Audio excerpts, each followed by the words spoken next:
Welcome, dear listeners, to the world of We Are Elsevier. Prepare to immerse yourself in a special auditory journey that will leave you both captivated and enlightened.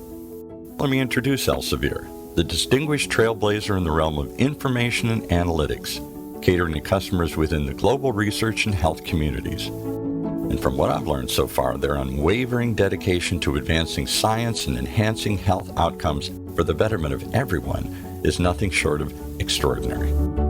But this podcast goes beyond mere accolades and statistics. It delves deep into the beating heart of Elsevier, uncovering the amazing tales that lie within these incredible individuals who shape its very essence. So join us as we embark on another exploration of these Elsevier experiences. Buckle up, it's going to be quite a story.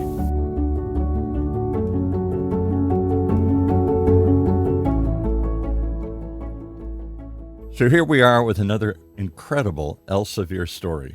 And this one, I got to be honest, I find even harder to believe. So let's bring in the person who's going to tell this tale for us here. We're talking with Joslyn, and I hope I get this right, Chaiprasert-Paguio. How did I do? Did really well. Okay. Close enough that we can use it? All right. Here's why I find this so incredible. This is like a movie. This is something you can't make up. It's that unbelievable. So let's start at the beginning here. You're in college. This is where? Here in Southern California someplace? Yeah, I went to UC Riverside. Oh, you did? Where our studio is located. Well, so much the better.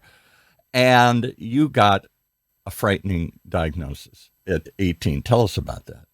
Yeah, so at 18, I was diagnosed with HPV. I went in for a routine exam and got a call from the doctor saying I had HPV and never heard of it before. You hear about all the other STDs, you hear about everything else, but you never hear about HPV. And this was back in 2002, I believe. Okay. And so I was kind of muddling through and got the diagnosis and was shocked. And the doctor just said, it'll go away. Don't worry about it. And it kind of hit me a little bit because it's like, I've never been diagnosed with anything. What's going on? So I went to the university library and started researching and stumbled across an article published in Gynecologic Oncology. And it was a research article, so it was legit. And printed it out and realized that what it said was some strains of HPV are linked to cervical cancer. Wow. And that was a big thing for me, right? You're like, wait a minute, 18 years old, hearing the C word, you're like, wait, what's going on? Right. So went back to the doctor and she still kind of dismissed me and was like, no, you're fine. Don't worry. You're young. You'll be fine. And didn't really believe it. And so kept, insisting that I get a second opinion, got a second opinion. And I did eventually develop cervical cancer. Wow. Okay. So this article in a publication I never heard of, but it's part of this whole thousands of publications that Elsevier puts together here. And too often, I hate to say it, I'm going to give my own point of view, that doctors are resistant when the patients come in and have anything. I'm supposed to be the expert. What are you telling me about here? So clearly she wasn't receptive or was a bit dismissive of what you were discussing here. Did you take it to another physician? Did you go someplace else? I did. I printed it out and I highlighted it. I remember I highlighted a lot of stuff. And a lot of the stuff, again, I was, an undergraduate. So this was a big academic journal. And some of the stuff I didn't understand, but the key thing was linked to cervical cancer. Right. And so it wasn't just something off Google, right? It was a legit research article. Exactly. Got it from this this publisher and printed it out, brought it. And the next doctor was really taken aback. She goes, oh, you're taking this really seriously. Okay. Let's have this conversation, and tested the strain and yes, did develop into cervical cancer. So I was thankful for that, because if I didn't find that article, I didn't print it out, I didn't insist on advocating for myself as an 18-year-old navigating healthcare, I probably would not be alive today. Yeah, that's incredible. So the good news is, take us forward. Even though you developed cervical cancer, you got to it early enough. Are you cancer-free now? Yeah. Yes, cancer-free, yes. Wow, incredible. All right, so that's an amazing story, and it points to the purposeful work, the impactful work that Elsevier does quietly in the background all by itself. That would be a great story, how somebody just used this publication to advocate for their own health and how that turned out to save their life. But what's incredible is the end of the story. Fast forward a few years past that, and you're looking for a job.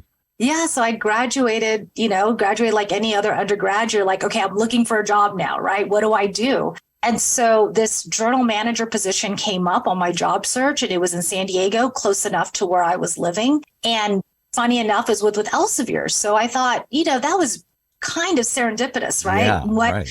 And goes even further. About a year or two into my position at Elsevier, my manager calls me in and says, "No, hey, I need you to work on a new complex journal. Oh, not a new complex journal, but a complex journal that needs your expertise on."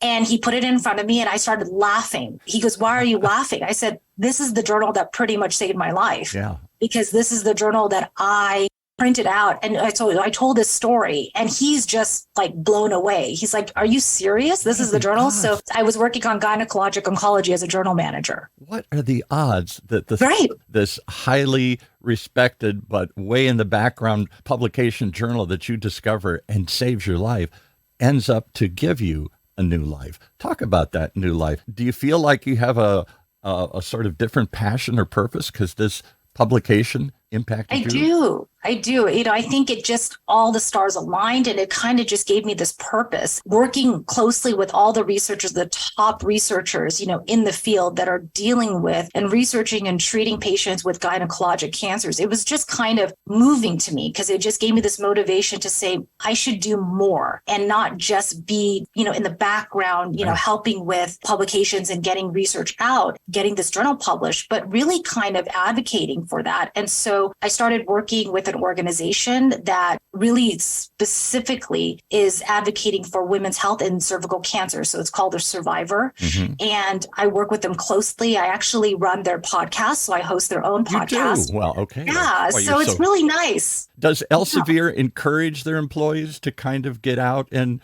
share their passion with the world to become advocates and more than just employees?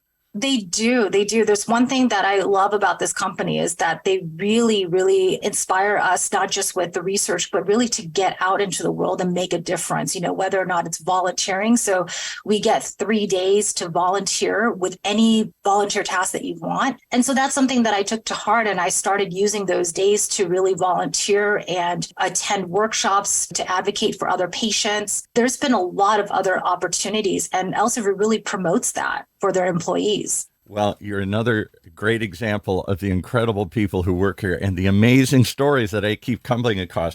Honestly, I thought it was almost like they wrote this themselves because this is so unbelievable. It's like something out of Central Casting here. It should be a movie. Thank you. Well, thank you for sharing it with us here today. And I hope people stay tuned because we got a lot more of these amazing stories. Thank you so much.